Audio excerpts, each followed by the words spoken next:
Well, good day, everyone. Welcome to our riders or those considering the sport.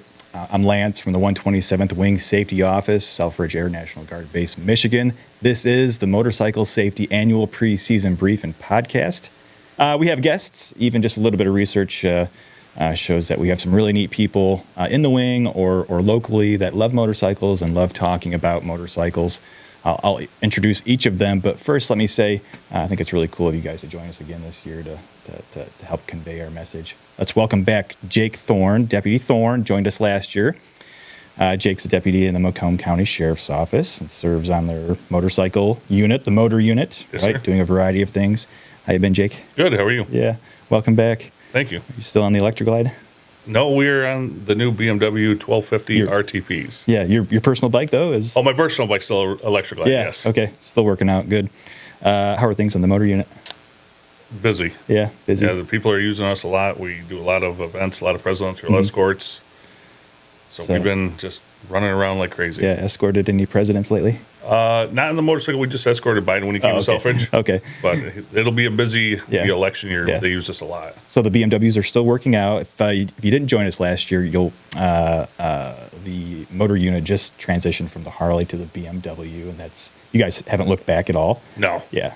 No, as much as I love the Harley as my personal bike, during work, when you have to get to somewhere, the agility, the speed, Yeah. the power of it, it just blows it out of the water. And it's a great bike. Yeah. Good. I read in the Free Press recently that the state police recently they brought their motor unit back in the metro area. Yes. At least. Definitely some. That was huge because whenever the president comes around, the state police are in charge. So when they took their motor unit away, Yeah. we weren't going to ride motorcycles, but now that they brought it back, we're going to integrate it again. And certainly some high-vis events taking place in downtown Detroit this year. Oh, with, it's going to be so busy. The NFL draft being one of those, of course. Gotcha. Well, thanks for coming back. Our other guest is one of our own. Master Sergeant Stanley Wilson is from the 127th Maintenance Group Quality Assurance Section. Is that right? Correct. Yeah. Sergeant Wilson has a short mishap story to tell later. But let me say, I think it's great that we can get our riders involved in stuff like this, especially when they have meaningful things to share. Stanley, maybe you can tell us a little bit about yourself, what you ride, where you ride, all that stuff. I usually stick to local, Yeah. stay away from the interstate as much as possible. I ride to work most of the summer season. Yeah. And most of my section did too. We kind of rode as a group. Gotcha. What do you ride? I ride a 2013 Yamaha Striker, Uh-huh. or at least I did. I got to fix that thing now. Oh, right, yeah. And you've been on that for a while? Yeah, it's my first bike, honestly, and I've had it for about 10 years. Yeah. And you're from this area? No, I'm from the west side of the state. West side of the state. Battle Okay. Creek, Michigan. Battle Creek. Okay. All right, cool. Awesome. Well, again, welcome to you both. Jake, you were out here last August, I believe. Yes, sir. Yeah, for a group photo, was it? Yep. Let me see here. Yeah. I'm sure our crew will get a good shot of this photo here. Now, this is interesting. I absolutely love this photo. You guys aren't doing calendars, are you? No. Okay. Okay. So what I imagine is that at the sheriff's office are a set of double doors. Yes. And this photo, blown up, of course, is the first thing you see when you walk through. As soon as you walk through the hallway, I thought that's so. it. I thought so. I suspected so. Yeah. Well, we like to inject some fun into this brief, right? We have some meaningful things to share, and we intend to do that and transmit this to you by whatever means we can. Email, Teams, SharePoint, all the usual suspects. Chaplain Pitt is on the hook again this year for a blessing of the bikes. Once again, that worked so well last year that we're bringing that back. If you didn't know, a blessing of the bikes is an annual tradition in some locations where riders can join the chaplain in invocation for safety for the coming year. And so that'll take place immediately following trivia. Okay. Now, I will tell you there are some that ask why do all this stuff in the spirit of motorcycle safety when motorcycles are as precarious as they are or as they're known to be. The answer is this: there are some of these mishaps were preventable. In the last 5 fiscal years, there have been over 800 motorcycle mishaps in the Air Force, 64 fatalities, and 7 permanent total disabilities. Jake, if I were to ask you, just based on your knowledge, what one of the leading causes of these mishaps were? What would you say? The leading cause, Yeah. hands down, is speed. Speed. Yeah, yeah. And that's what I was hoping you'd say. Speed or other judgment or decision making error is almost always a factor. Sometimes it's physiological, right? Alcohol or illicit drug. It could be sensory misconception when we take a look at these, or lack of awareness. Those are just some of the themes you see when you start peeling the onion back. So let me just extend another thank you to you guys for joining us. Your being here is evidence, I think, that we're on the right track, right? And I know, Jake, you feel a certain way about the Macomb County riding community and care enough to participate in stuff like this. Sergeant Wilson, I know you care deeply for not just our riders, but the Selfridge military community as Correct. well.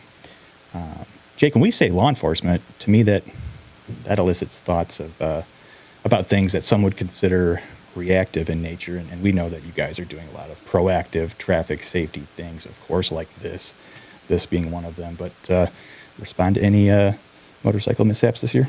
Yes, we did. Or last year, excuse me. No, it was this year. Oh, was it? Okay, wow. About a month ago, we had a nice 70-degree day, and I was working Harrison Township. We got a bolo, which is be on the lookout. There was a black motorcycle, black and blue, traveling east on North River Road. And gentleman in his car that called it in said that there was a younger rider on a crotch rocket going well over 80 miles an hour in like a 40 mile an hour zone, passing on double yellow lines. And not even 30 seconds later over the radio, we had same area, a motorcycle hit a car and went down. Yeah.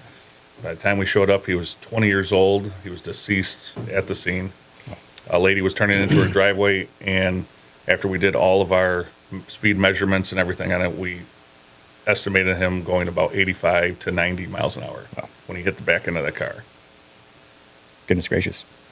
You guys are human beings. Responding to a gnarly car or truck accident must be hard enough. You're a rider. Do you feel a certain way when you... Yeah, I'm sure you do. I do. Yeah. When I show up, right off the bat, my mind just starts going to how could this been prevented? Yeah. How did it happen? What could have stopped it from happening? But like I said, 90% of the ones we show up on around here, it's a speed factor. And if you just slow down and, you don't have to get there that fast. Yeah. You get there that fast, and sometimes you don't get there at all. Yeah. Well, for those listening, we intend to show the raw numbers of Air Force reportable motorcycle mishaps since calendar year 2018. These are all classes of mishap now. We saw an increase of 35% of the previous year in 2023. And when I yanked these numbers last week, we were sitting at 32 cases already for 2024. When we recorded this last year, Jake, at about the same time, we were tracking 25 cases, and this year it's 32. So you might suppose that based on that, we might have our best year since before 2018, but that wouldn't be representative of our fair weather riding months. May, June, July, August, September, when we generally have an uptick in mishaps. So 2023 was alarming. 2024 could well exceed that so far as the Air Force is concerned. But this next chart, our total Class A's and B's. Class A's are any mishap resulting in fatality or permanent total disability. Again, this is in the Air Force. Class B would most likely be a permanent partial disability. Those are cases where the rider recovered but still has some kind of permanent impairment, the loss of an eye or finger, for example. With regard to A's or B's, we're almost always talking about, mostly A's, blunt force trauma, right, to the head, neck, chest, or back, or a massive bleed to any of the same or one of the extremities. I already said that with regard to total mishaps, we saw an increase of 35% of the previous year in 2023. Total A's and B's during the same period was pretty representative of that at 15. There's been 3 fatalities this year already in the Air Force.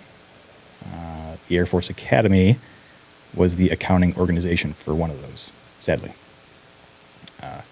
So again, we'll revisit this next spring to see how we fared, but if it's just Team Michigan I'm speaking to, let's not lose sight of that.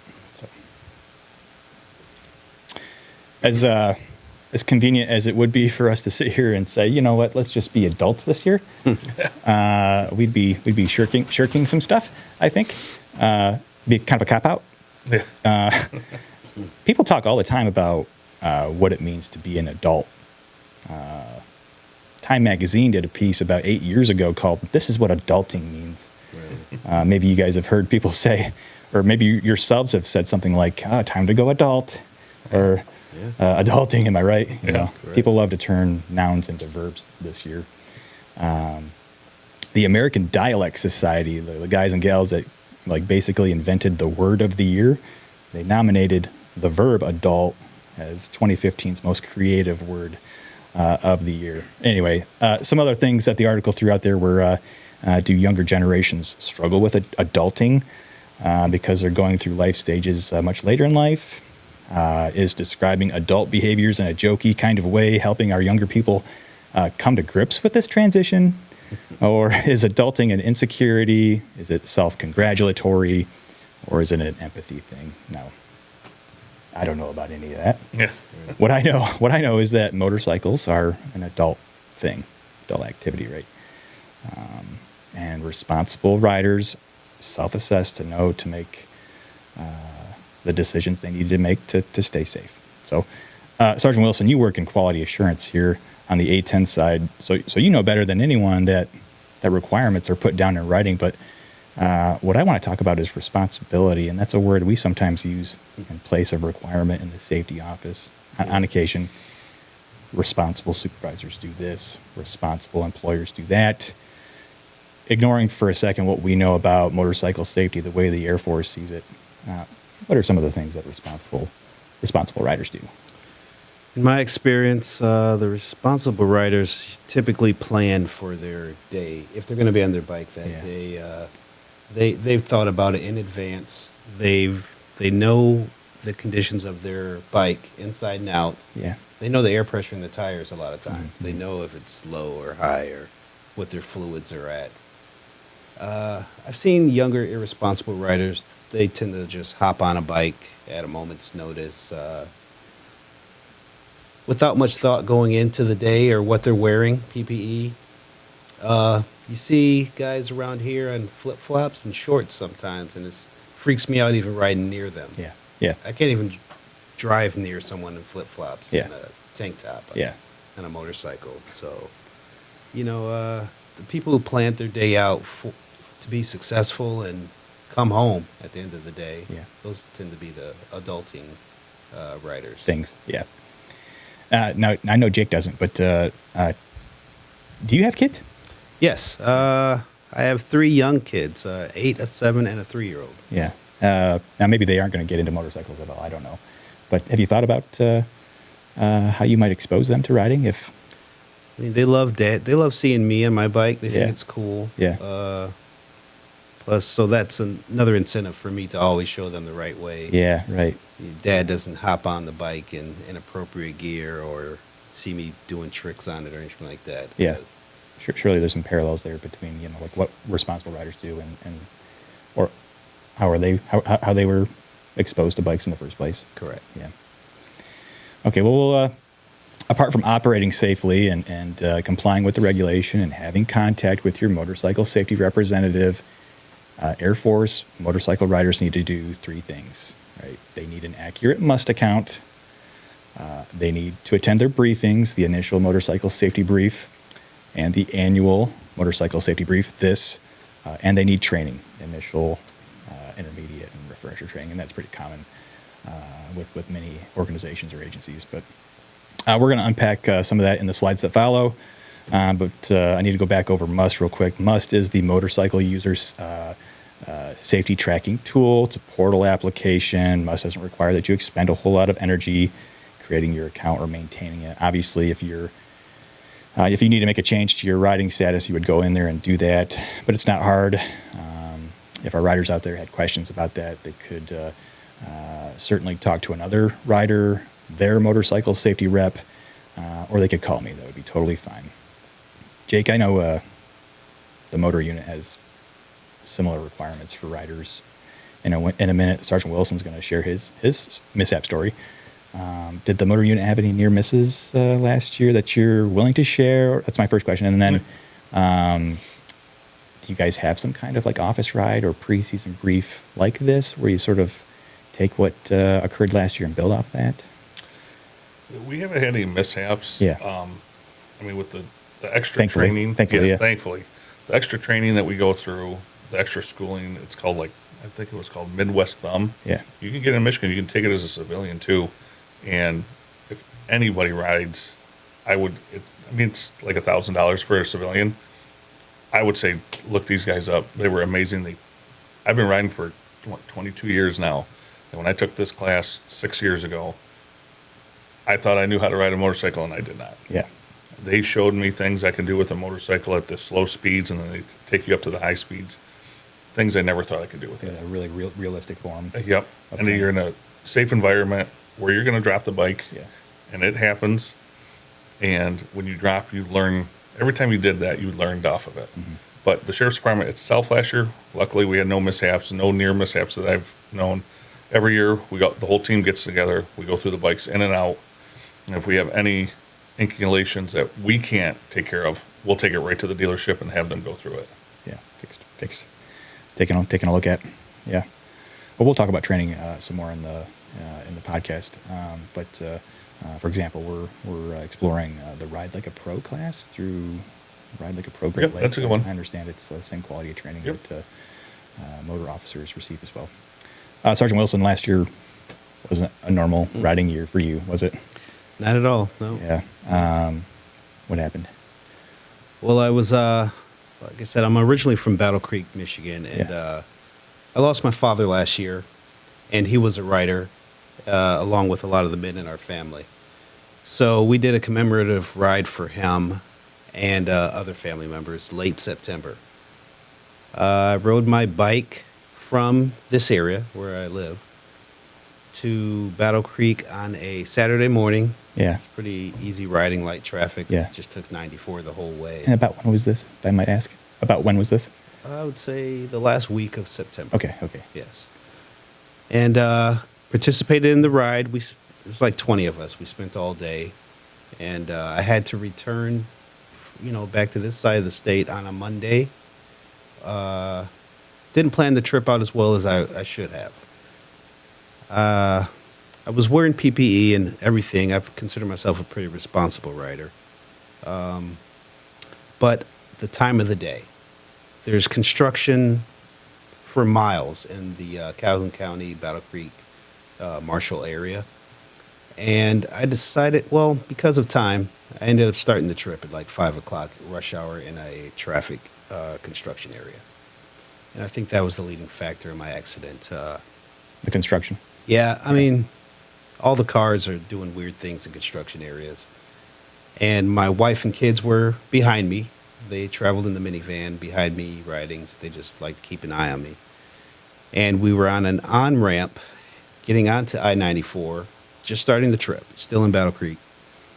And as soon as I entered the on-ramp and I'm looking for a space to get in, a semi-truck, an 18-wheeler, kind of bounced over into my lane a bit, and I saw him last second, as late as I could see him. Wow. So close that I shoulder checked off his trailer. Wow. To push away off his trailer, leaned into his, his truck trailer, and leaned away. But when I did the lean, my foot was caught by one of the tractor trailer tires, the rim area. And it was like a bomb going off. It was so quick, I didn't really know what happened at first. It was ripped off my shifter, my foot peg, my boot went flying. And immediately I knew something was broken. But still maintained control of the bike because, I'm doing probably 60 miles per hour at that point. And my, fight or flight kicked in, and I just wanted to stay alive at that point.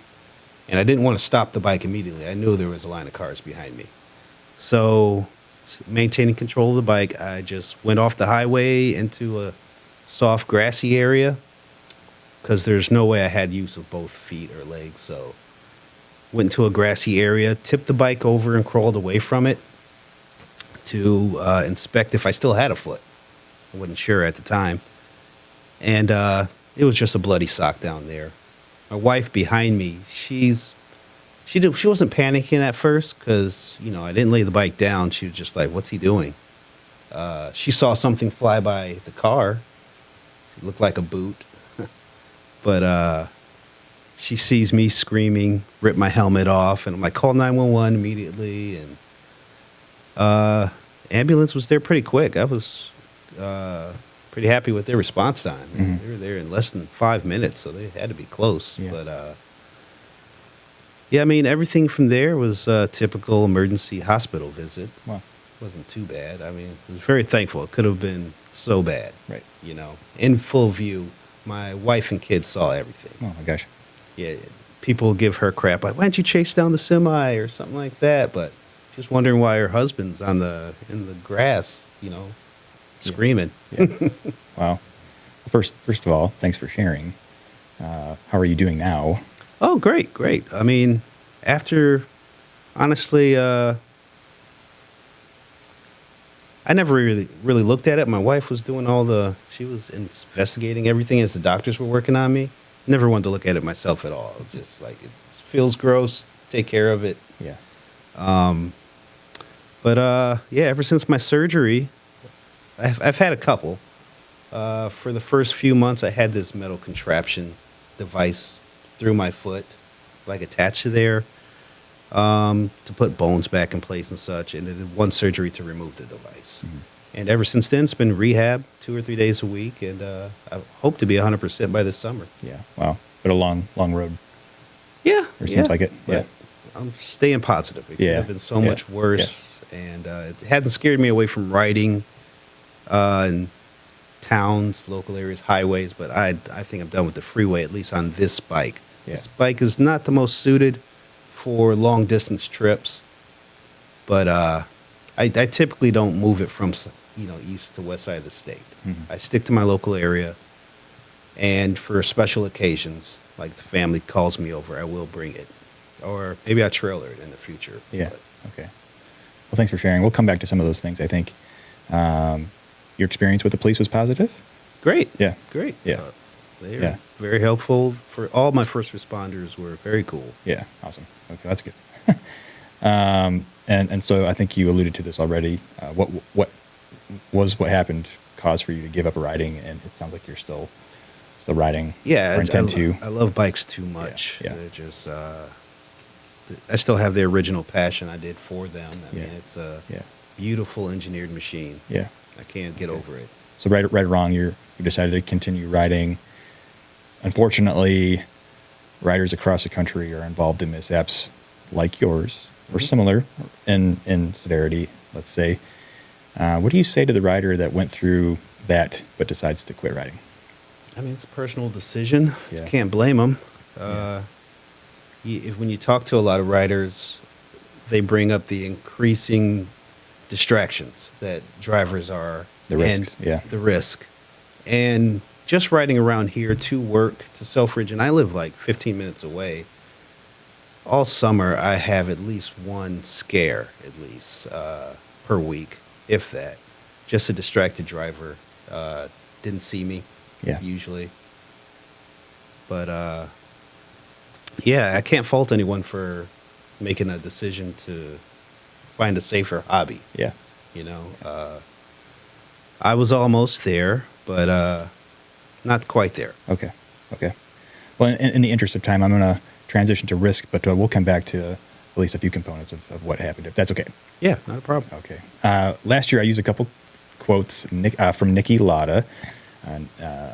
If you didn't join us last year, Niki Lauda was an Austrian Formula One driver in the 70s and 80s. He did a lot of winning, but he was also pretty well known as a risk management advocate. And so here's a few pearls of wisdom from Niki that we intend to show. The first is to make a decision, you need to be in a perfect environment. You have to be motivated by the right people. That's the first. The second, I accept every time I get in my car, there's a 20% chance I could die, and I can live with it, but not 1% more. And the third, if you're a straightforward racing driver, you should always see your limits. You have to be objective and not come up with any bull. Now, it's okay if you guys don't have any neat old adages like those, but are there any lines of thinking that you subscribe to or other risk reminders you've set for yourself when you're in the street? Maybe some have changed for Sergeant Wilson, but and it's okay if you don't. But Well, I still accept the fact that I could be in a vehicle surrounded by metal that's much more safe, and by riding a bike, I am taking my life in my own hands a lot more. I accepted a lot more risk. Yeah. So I can do the best to mitigate that risk and take all the safety precautions. Yeah, yeah. Jake, obviously, Nikki is being pretty firm here with about objectiveness in the last quote, and I think what he means to say is that you have to remove your own interests or feelings to like clearly view the risks you're taking. It's probably fair to say that as an officer of the law, you have to be able to check yourself at the door, right? And I'm not just talking about motorcycle stuff here. Are there any strategies for doing that? Any insight into? I mean, you guys have to be objective all the time, remove biases and things like that. Any insight into what that requires? I always tell people it's a job. I don't take it personal. Mm-hmm. So you have to be able to turn it on and turn it off. Yeah. When I'm done working, it's off. I can't take it with me. When early in my career, I took it with me. Seeing everything, doing everything, and it got to me, just like the military did. You took it home with you. You can't do that. Yeah. So I turn it off, and when I'm at work, I mean, it is what it is. You just go with the beats and try to look far ahead as you can. So especially when you're on the bike, if you're going down the expressway, I don't look at the car right in front of me. I look a mile down the road. You got to look far ahead. You always got to expect or anticipate the next thing. 100%. Because people are distracted by their phones. These cars have so much electronics in them. They're touch screening.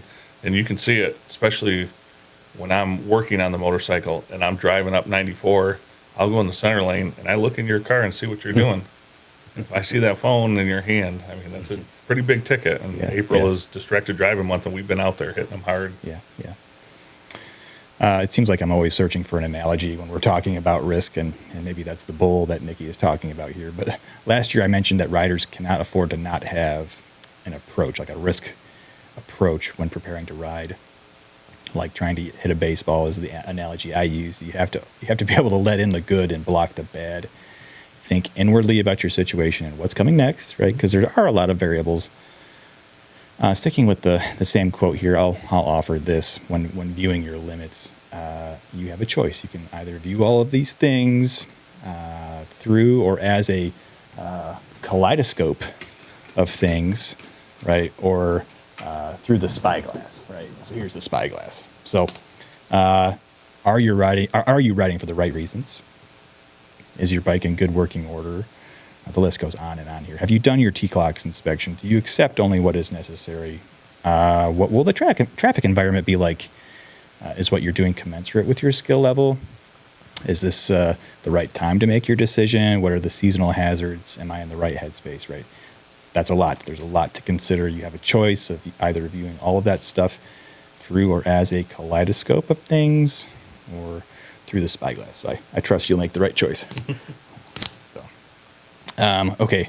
Now, guys, I don't ride, and that may come as a shock to you. And I think I know the answer to this, but if I ride a motorcycle, should I wear a helmet?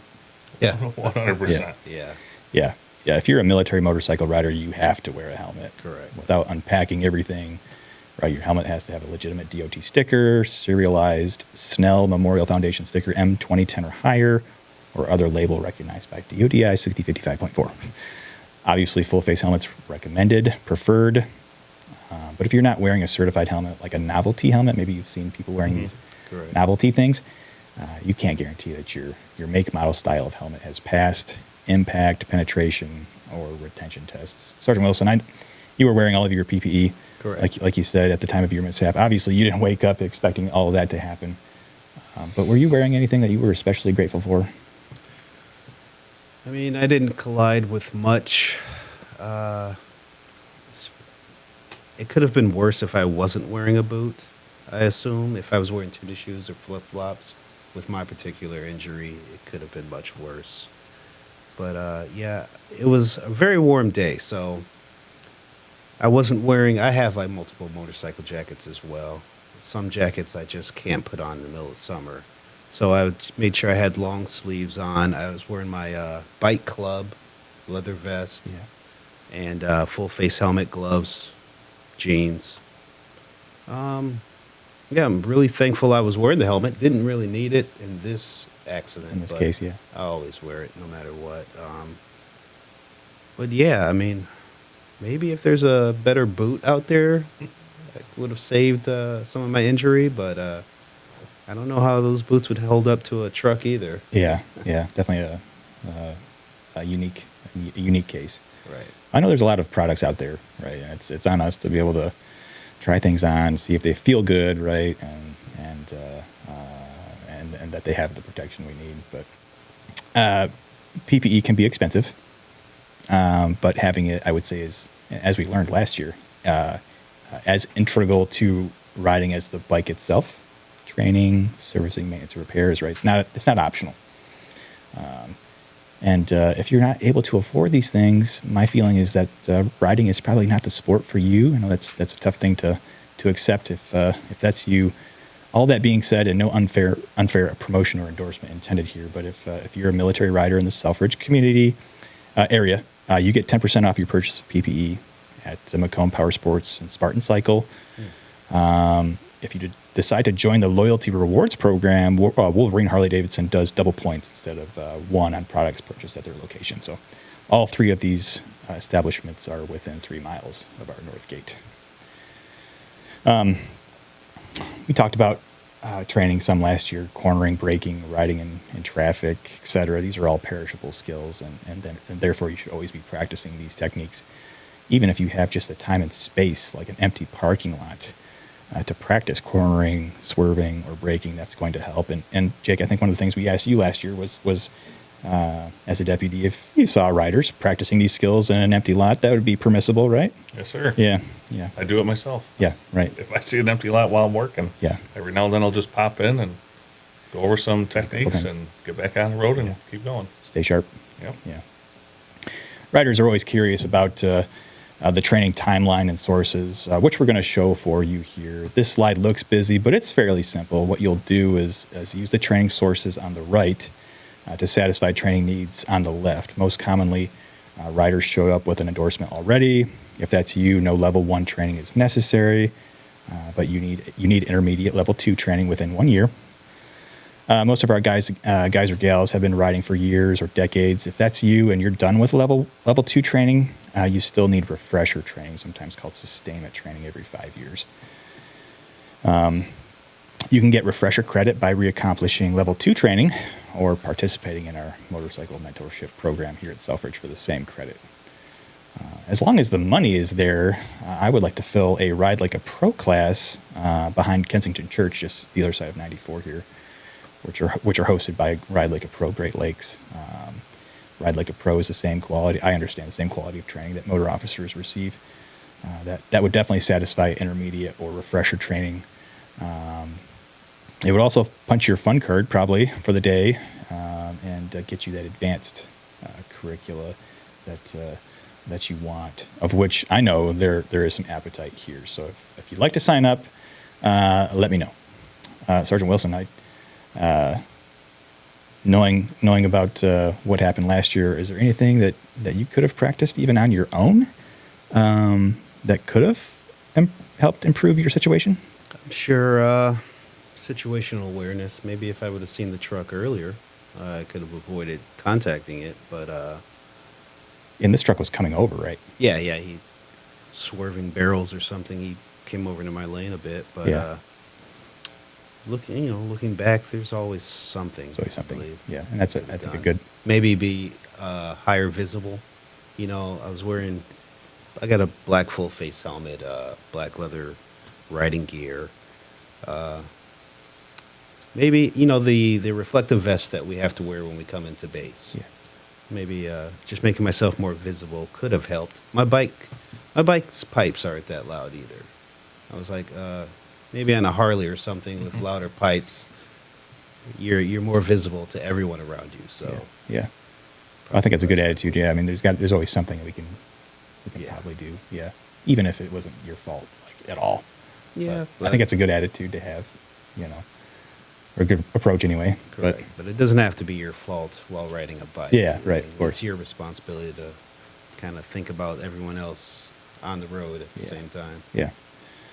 Any skills the motor unit emphasizes, or is emphasizing this year, Jake?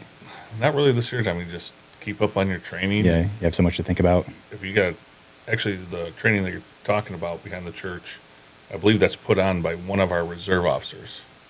Yeah, maybe. I think it is Gary. Gary, yeah. Yeah. Oh, I didn't know that. Okay. Yeah, he actually he's not a full-time officer, he's a reserve officer, but he rides with the sheriff's department Okay. also. Yeah, I know he was involved in or with the motor unit. I assumed it was just training.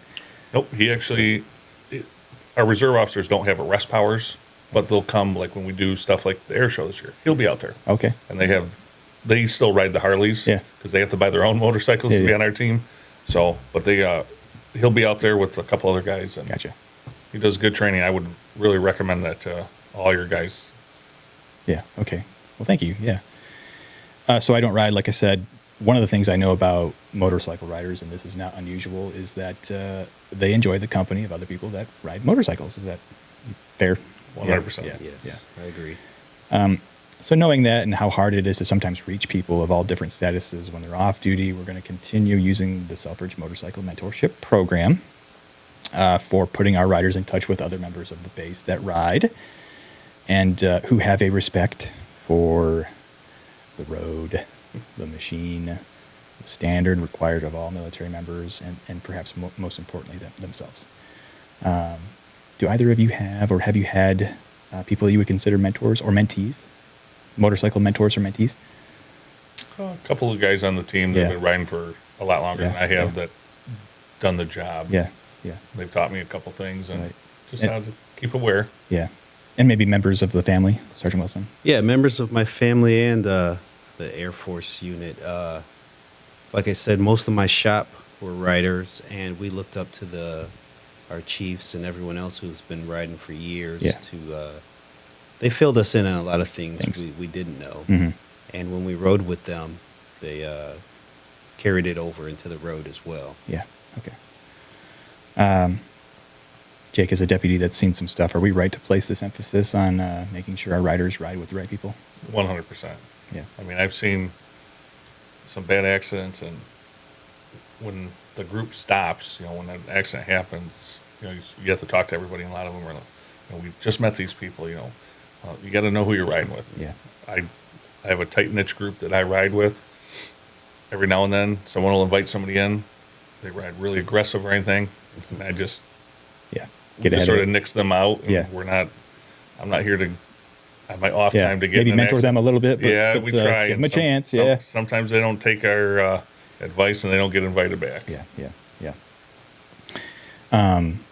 There are at least a few riders out there that'll check out the DAF Riders site. And again, that's the QR. We used this last year. That's the QR code in the upper right-hand corner of the slides we're showing. When you're there, you'll see a list of riders that have written in to describe their Why I Ride story. Right? These are like one-page vignettes by guys or gals that want to share. What I'd like to do is read an excerpt from just one of these. But you get the sense after reading several of them that motorcycles are doing something for people, like doing more for people than they appear. Correct. And so here's a couple paragraphs from one maintainer out west. Why I ride. This is the easiest question for me to answer, and yet the hardest for a non-rider to understand. I'll begin by explaining my riding career. I've been on two wheels for over 30 years. I started off in the motocross as a young pup. My first vehicle was a motorcycle, and since I lived in Vegas, I could ride all year, and that's exactly what I did, as I did not have another vehicle. Over the years, I couldn't even tell you how many motorcycles I've owned, everything from cruisers to naked, sport bikes, super sports, commuters, and whatever else is in between. It wasn't long before I found myself at the track, putting laps in and taking instruction as often as I could afford. Then life happened, and I took a hiatus. I didn't realize how much I missed it, nor the hole it was creating inside me. I fell into addiction, and because of severe alcoholism, my life was spinning out of control. to the point that I attempted to take my own life. I lost everything. After a long battle with sobriety, I finally got back in the saddle and back on the track. I race in 2 leagues, and my passion for motorcycles is so infectious that those close to me started getting into the sport. My community was growing. I belonged to something again, and the hole that I created, that I tried to fill with abuse for years was closing. Any immediate thoughts on that, you guys?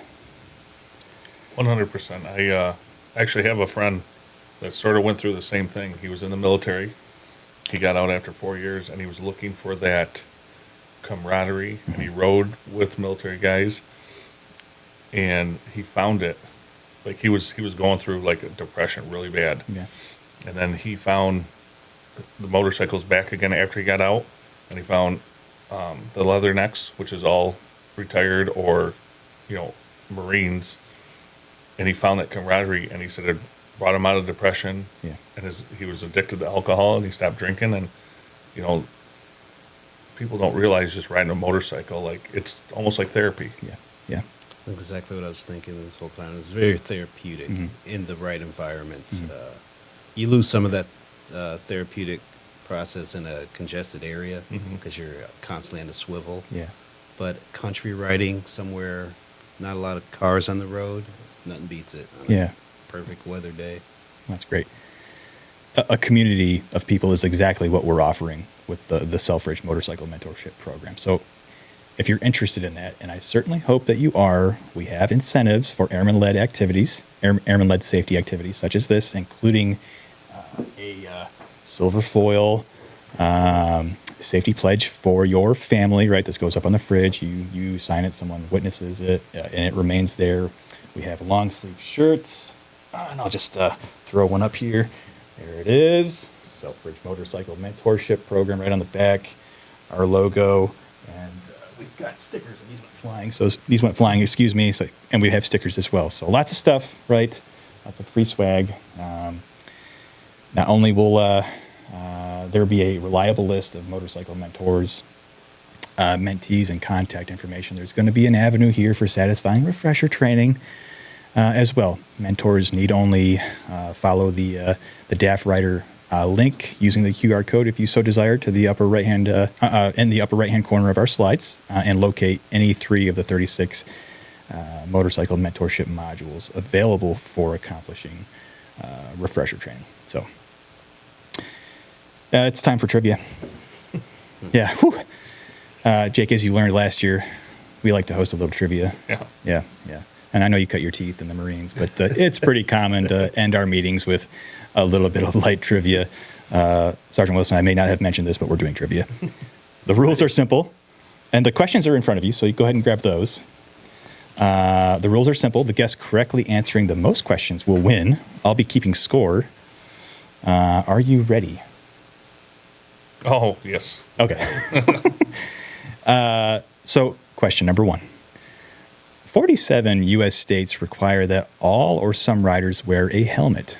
Which of the following states have no helmet law whatsoever? Is it A, South Dakota, Kansas, and Oklahoma, B, Iowa, Illinois, and New Hampshire, or is it C, Washington, Oregon, and Delaware? And we'll just start right here with you, Jake. What do you think?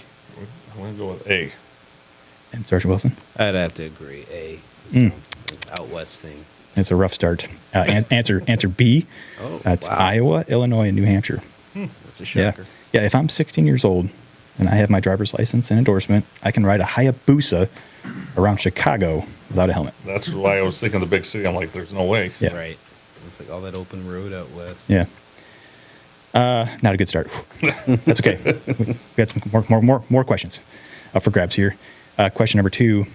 Which of the following motorcycle brands was the first to patent and use telescoping front forks in 1932?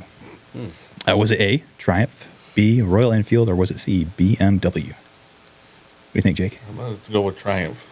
I'll try B, Royal Enfield. Oh, my goodness gracious. Answer C, BMW. Well, I wasn't around in 1932, so. Yeah. The score is tied. Yeah, we're doing good. Question number 3. Many people took up riding during the coronavirus pandemic. But which U.S. state saw the most motorcycle theft in 2020? Was it A, California, B, Texas, or was it C, Florida? You'd think I would know this. We'll go see Florida. Uh-huh. I'm going to say A, California. Answer A, California. Oh, taking the lead. That was a guess. Jake, seen much motorcycle theft out there these days? Just a handful. Yeah, a few handful of cases. Yeah, nothing. I mean, at least around here in this area, if you own a Dodge Charger, it's getting stolen. Yeah. Oh dear. I'm just to let you know. Oh gosh. Okay. Question number 4. Yamaha got its start in 1887 manufacturing what? Was it A, pianos, B, archery equipment, or was it C, wheelchairs? I'll say A, pianos. I agree. A, pianos. Answer A, pianos. Sounds right. Now, maybe you guys knew this, maybe you didn't. That Yamaha got started in pianos is why their logo actually features 3 tuning forks, like the kind you would use to tune a That's piano. what those Yeah, are. there you go. Okay. Okay, I like this question. Question number 5.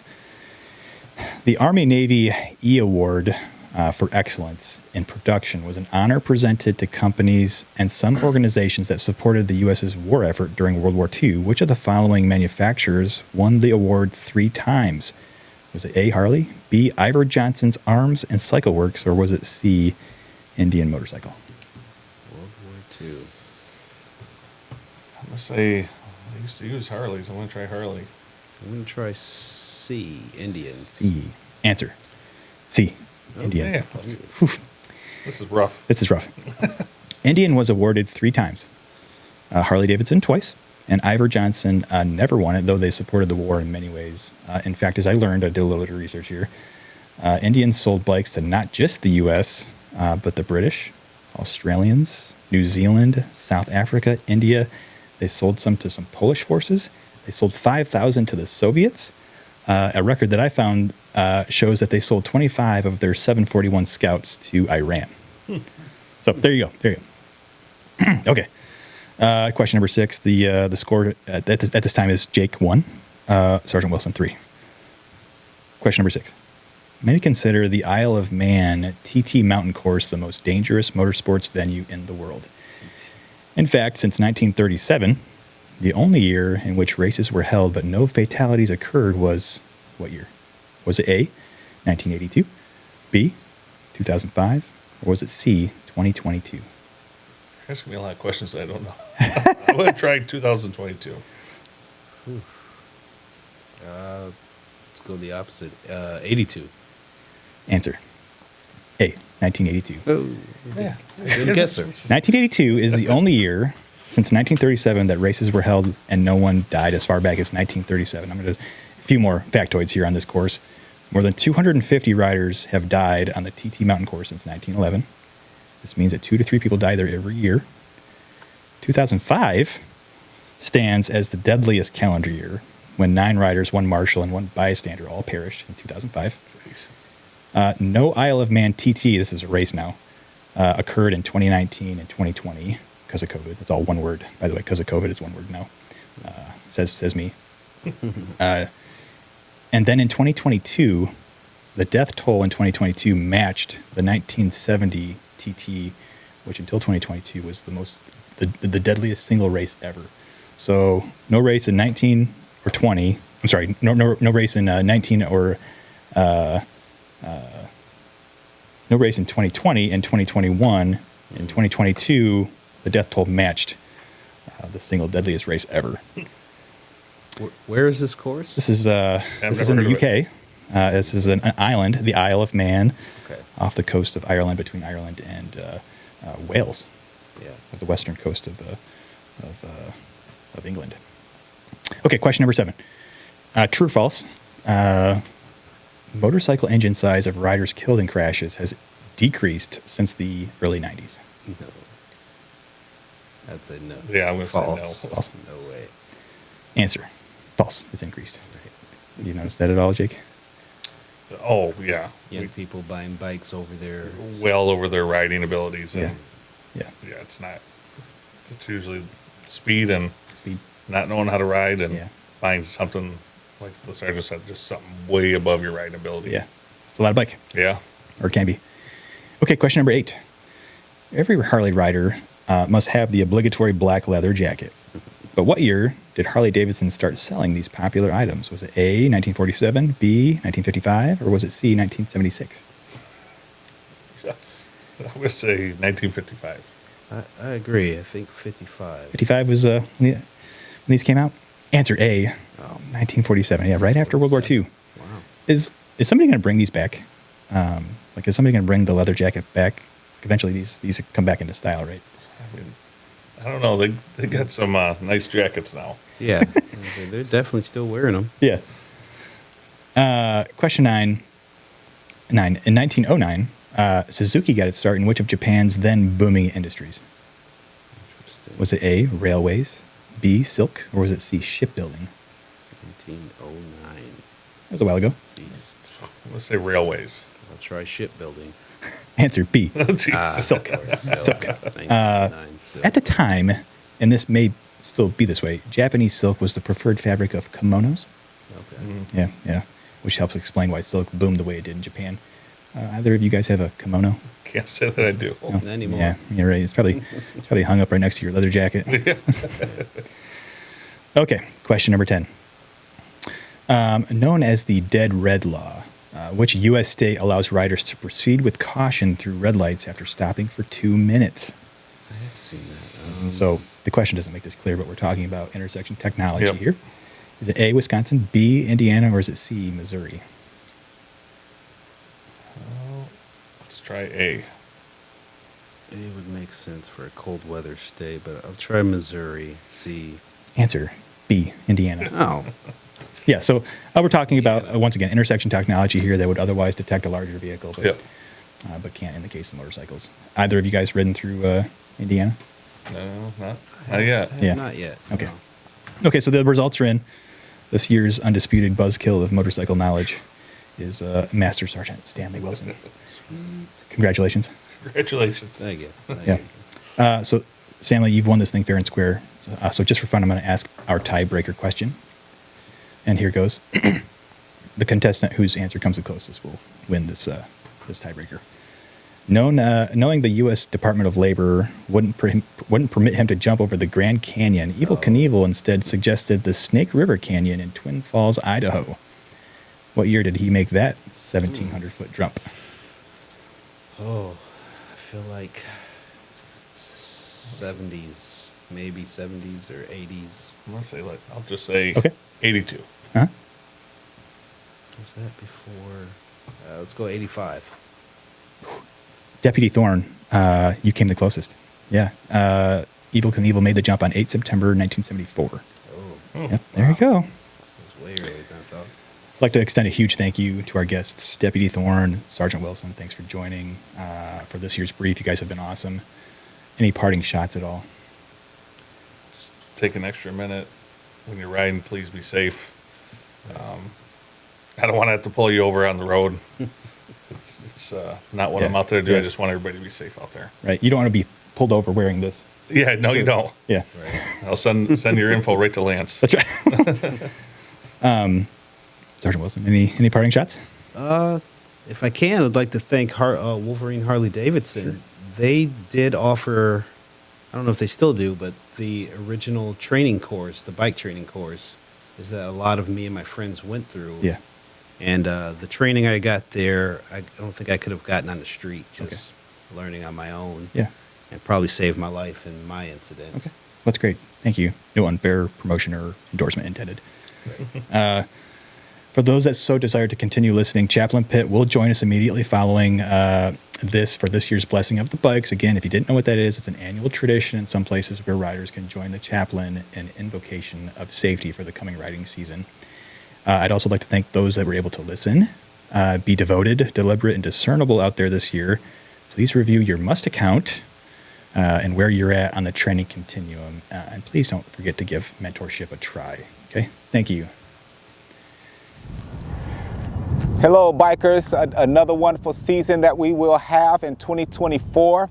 My name is Chaplain Cortland Pitt at the 127th, And I just want to congratulate you and to honor all of our bikers and pray for all of our bikers. Listen, whether you are a hybrid rider, cruiser, or a sports rider, I want you to be safe.